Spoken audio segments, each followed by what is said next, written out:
and I believe what he taught me. The man never lied to me in his life. So the criticism starts building. New York Times critic Frank Rich questions whether the film could fuel anti-Semitism. Gibson's response? Oh yeah, people went so hard as fuck against this. Like, I remember this movie was so controversial.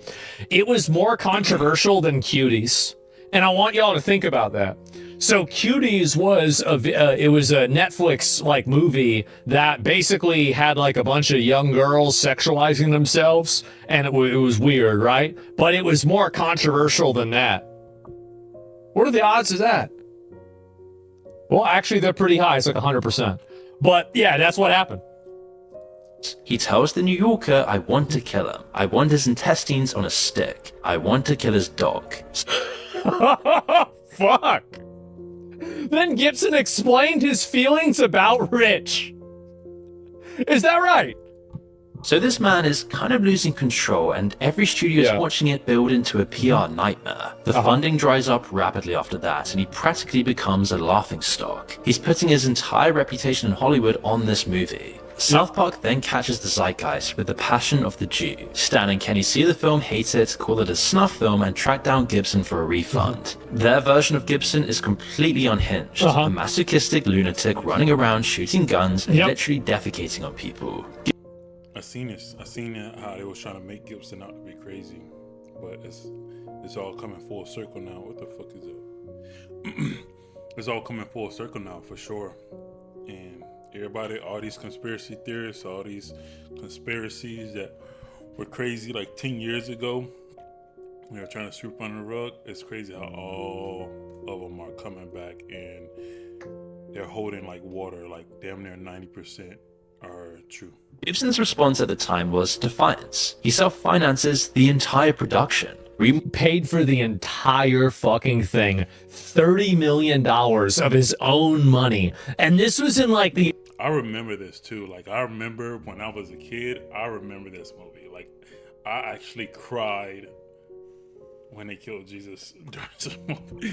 Like, I literally can remember like me sitting on the floor in front of my mom's bed and us watching this, and I damn near, like, I cried when they killed Jesus. Early 2000s. So like the equivalent of this is like $100 million. Like he went so hard on this. It was crazy. Mortgaging property, coming up with $45 million. Oh, 45! Oh my God. Out of his own pocket. If this bombs, he's then personally destroyed. So the film opens on Ash Wednesday, 2004.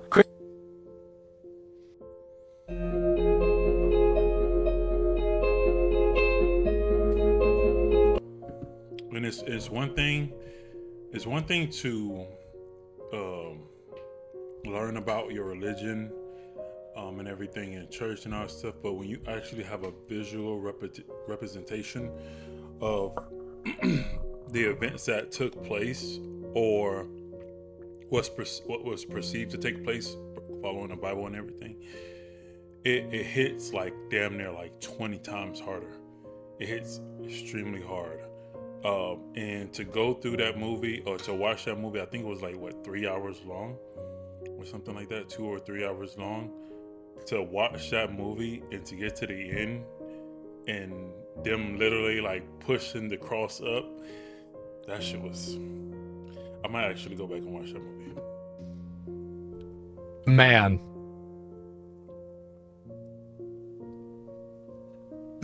I remember that's crazy. I think back on that.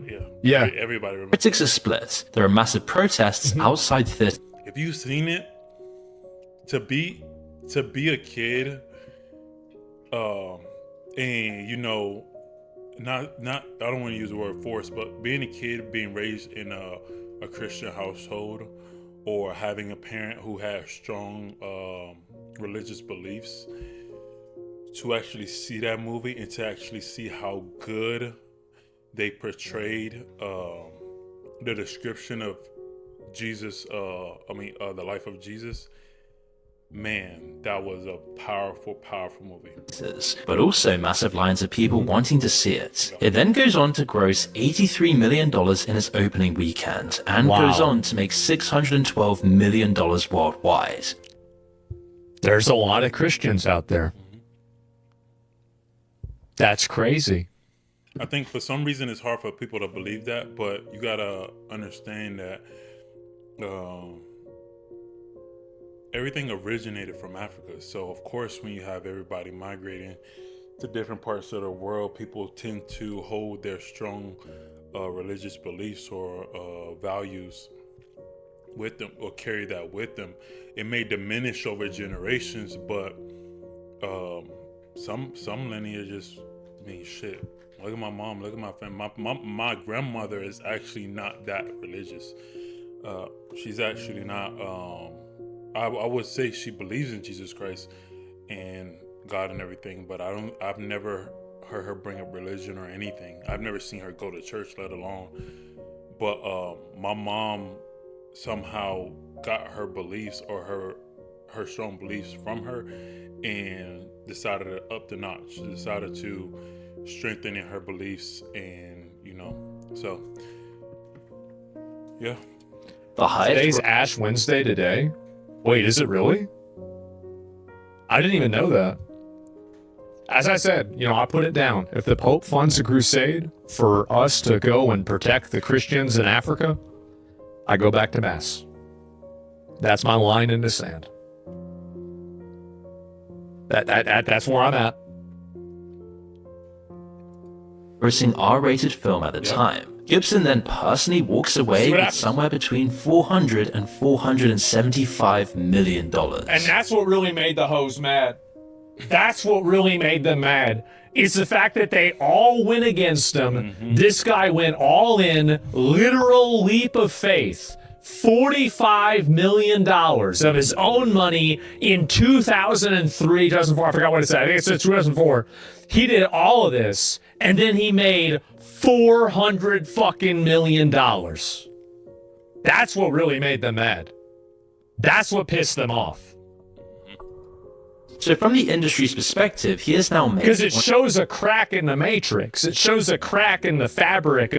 And I think Mel Gibson is literally one of the last people that kind of went against the machine, the industry of this magnitude, and still was able to be very, very successful. So I think he definitely was. And then, I think before he was a Hollywood star, he was already famous for all the movies that he was in coming up. I remember like Mad Max. I remember a bunch of them. And I haven't seen those movies in a long time, but I remember Mel Gibson. I remember the name alone from childhood. Not even knowing that he was the director of The Passion of Christ.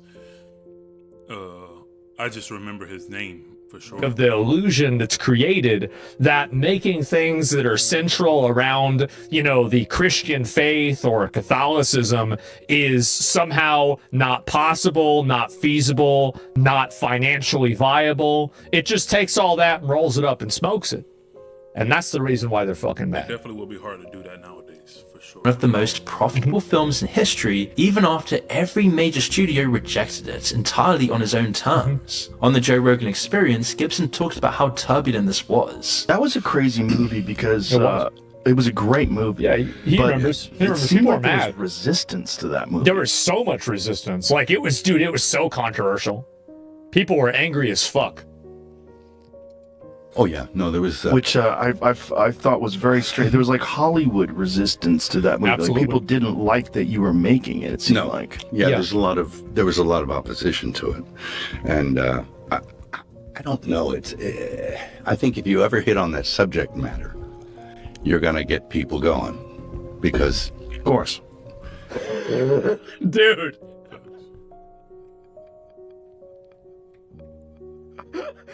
Oh God, bro! You really had to hit him with that? Well, Oh my god. I'm not really a cupcake, but I am super baked. Thanks to Mood Canada. Mood is third-party tech. It's big subject matter. He even Big said how subject Hollywood was matter. stunned by him walking around the system and scoring a massive hit without going through the usual channels. And there was this kind of thing in town. In Someone in chat called him Goitemort. the town, they said, did anyone just see that? Anyone just see what that guy did? Can't let that guy do that again. You know, because it sort of walked around the entire system. It was a well-received podcast because Gibson, for all his woes, came across as more down-to-earth than your average massive star. Comments observed that he was holding back on topics that people wouldn't be prepared to hear about. And that's the crazy thing, is that after this recent Epstein files drop, and after they brought out all the files, I think people owe this guy an apology. Oh, for sure. I think they do. I gotta say, listen, man.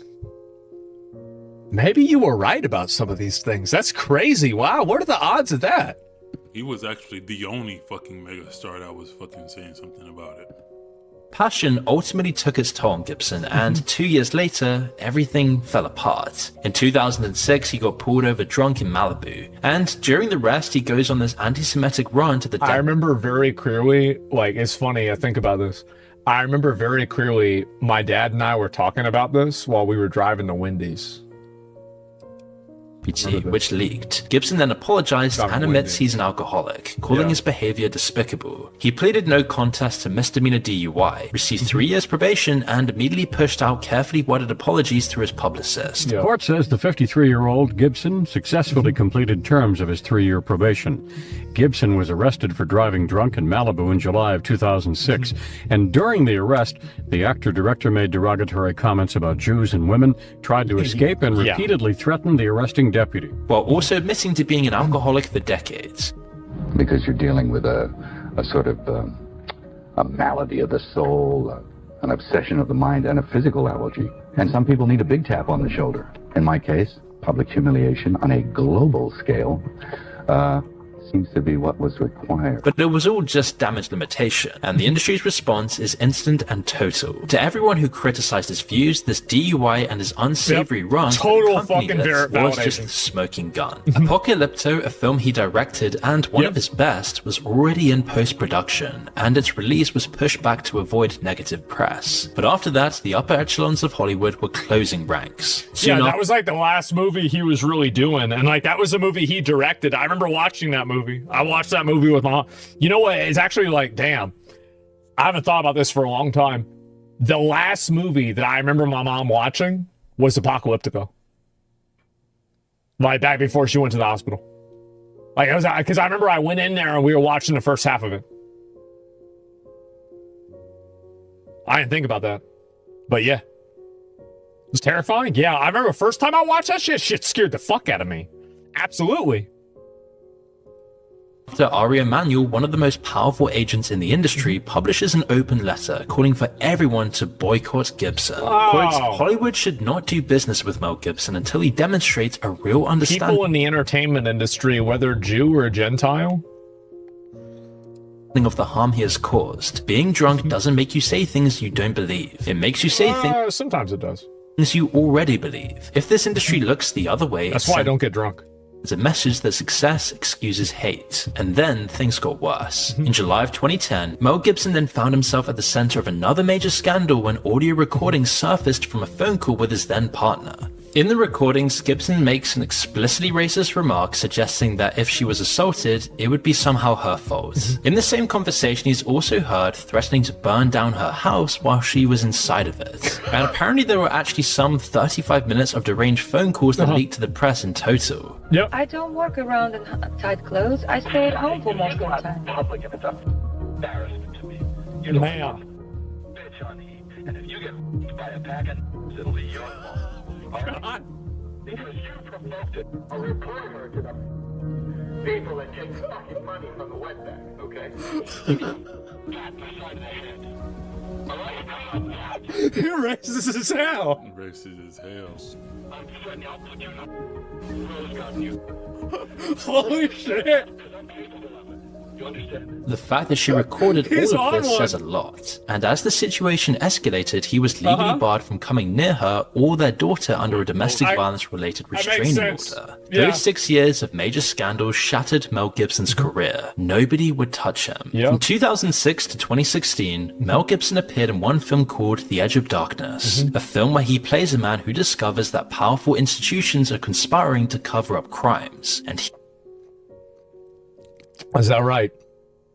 he's the lone truth seeker willing to die to expose them. Whether intentional or not, it was a perfect mirror into how Yeah. Gibson saw himself. That's crazy. Around that time, accusations of game playing surrounding Gibson's exile from Hollywood began to surface too. When Ari Emanuel published the letter demanding that Gibson would be expelled from Hollywood, And he by was the way, remember what I said about the wizard thing? Imagine being able to build an app with your name on it, just by thinking about it. Meet Base 44. Remember what I said? See? represented by Ed Lamato at ICM. So Emanuel's taking this principled stand while actually kneecapping See, a people that rival's won't listen to agency's that. biggest star. In wanna hear 2009, Lamato moves to William Morris, bringing Gibson with him, and the agencies merge. Suddenly, Gibson is now Emanuel's Crime client Wizard? through that same veteran agent. So does Emanuel drop him on principle? No. He keeps him quietly on the books, and nobody says anything about the contradiction until he was booted from the books again following the episode between him and his wife. While Gibson was slinking around the fringes of Hollywood, in 2007, Robert Downey Jr. stood up for him, and this was when Fucking based. Crash out, recognize, crash out. So true. Yep. things began to turn around. I humbly ask that you join Yeah. me, unless you are completely without sin, in which case you picked the wrong industry, in forgiving my friend his trespasses, offering him the same clean slate you have me, and allowing him to continue his great and ongoing contribution to our collective art without shame. Jodie Foster and Whoopi Goldberg also publicly defended him. Whoopi said that he spent many days with her kids. She used to be cool. I don't know what the hell happened. She used to be so cool. Like I probably seen like 15 movies with Whoopi Goldberg. Like I don't know what happened. And that he categorically wasn't racist. But I know Mel, and I know he's not a racist. Oh, really? Yeah, I do. But I can't sit and say that he's a racist, having spent time with him in my house with my kids. I can't say it. He was going through intense therapy at the time and seemed very keen to rehabilitate himself and his public image. But Robert Downey Jr.'s point hits on an extremely important point about the industry, bringing us right back to Gibson's own comments from 1998, involving the producer who wanted women either naked or dead. This is now widely suspected to refer to Harvey Weinstein. You know what I think is funny is it's probably another one. It probably actually wasn't Harvey Weinstein. It's probably another guy. But what do you think the odds are that he's the only one? Hell no. Really? Like, what do you think about that? Years before this became public, while the wheels are coming off Gibson's. So I have this theory. Now I'm gonna end the video, but I do have this theory. I think making it into Hollywood, of course, you have to commit some probably vile things and all this stuff. I think all these people get exposed for sure. I think that's for sure. They all get exposed. Sooner or later, they all get exposed. If you ask me, I think LeBron has his time coming. I think Kevin Hart has his time coming. More likely than not, Kevin Hart for sure. And who else? Who else is approaching that age? LeBron still has a good, 10, 15 years before he hits, the age where he kind of is out of the limelight and all this stuff. I honestly think they're going to hit LeBron with so many sexual allegations, it's not even going to be funny. They're definitely going to Bill Cosby, LeBron for sure. And it might be the same case with Kevin Hart. And people like to be like, oh, it's the black man. No, I don't think it's a black man. I think it's just people who just accumulated so much wealth. Now,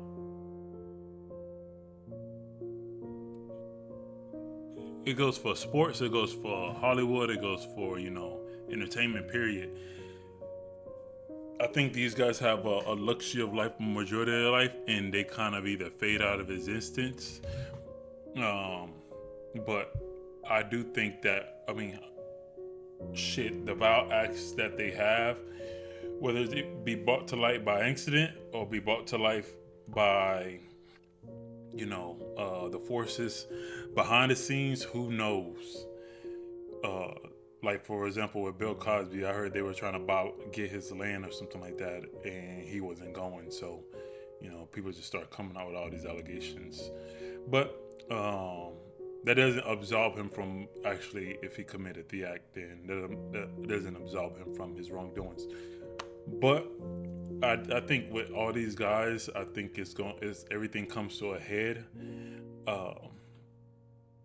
and it only seems to be crazy or, like, you know, fucking unfathomable when it has to do something either with kids, either with drugging people, trafficking people, and all this stuff.